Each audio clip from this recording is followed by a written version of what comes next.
What's up, YouTube? What's going on? So the question was asked to me: did Babyface secure his solo career legacy with the Tender Lover album? Now, I thought the '93 album for the Cool and You, I like that album a lot. I used to wear that record out a lot, and I thought that put him in a kind of like extra layering because When Can I See You Again?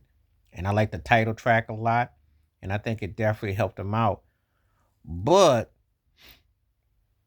Tender Lover was so huge that it's kind of hard to argue because it not only was he dominant on the charts with him and L.A. Reid and K.O., Daryl Simmons writing stuff, not only was he dominant as a writer, songwriter, producer, and the team, and of course coming off the deal, but the Tender Love album was huge. I mean, the title track was huge.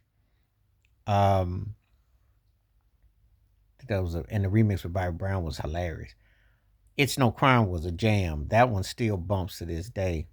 That that set the mood with the groove. That was his last album where I'd say he grooved on point, and that still was bumping. I like how that album started off. That one was something that you couldn't put that down.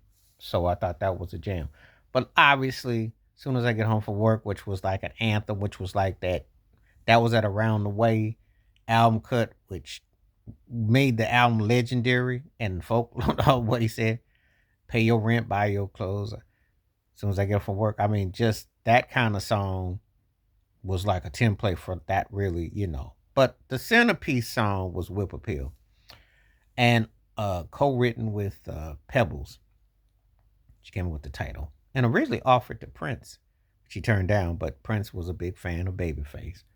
Most people back in the day who were R&B lovers and what have you, you couldn't avoid Babyface. He was dominant. He had a run. Even Stevie Wonder alluded to it. He had one of the greatest runs in modern music history for charts and his solo career. When you mix it all together, and Whip Appeal was one of those juggernaut songs. It really was. Whip Appeal was right there with The Secret Garden, and it was right there with Bump and Grind. When you hear certain songs from that era, for that window, you know where you were, what was up. And them songs stood the test of time, and it was one of them songs because I wore Whip Appeal out. That was my song. I used to woo. I was into it a whole lot. But anyway, the question was Tender Lover the album that secured his legacy as far as, solo career and all that? I'd say yeah. I did like For the Cool and You. I like a lot of songs on that album. But Tender Lover was that one. I think it was 15 plus years ago. I want to know, it wasn't 15. Well, was it?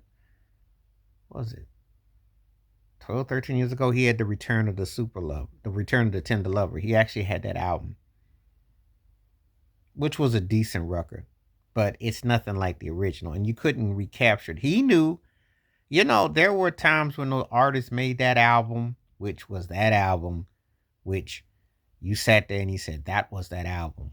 That was the record. And in R&B, if you made that kind of record, you was the king. You was the one. You people like held you in high regard. So, um, that was the one that put him in that, you know, in that stratosphere for what he was doing. So, I would say that definitely secured his legacy. I definitely would. It worked, and it still sounds good. It still sounds, because his albums after For the Cool and You for me were mixed match. I could take or leave him, all honesty, aside from a song or two here and there. But and I thought a lot of him musically as an artist, but that was peak prime Babyface. So that's a good question. It's a good question. And it was his second solo album. And he had paid his dues already through bands and solo work and so forth. So he came into his own and he did the thing. So anyway, that's a good question. But anyway, let me know what you think in the comments below. Um, did that Tender Lover album secure his legacy as a solo artist? Please hit like, subscribe, welcome thoughts, comments, and I do respond. Thank you. Wash your hands, keep your mind clear, watch out for another. Share it if you like, and hit that membership. Stay safe, stay blessed, stay woke, stay free. I'm out. Peace.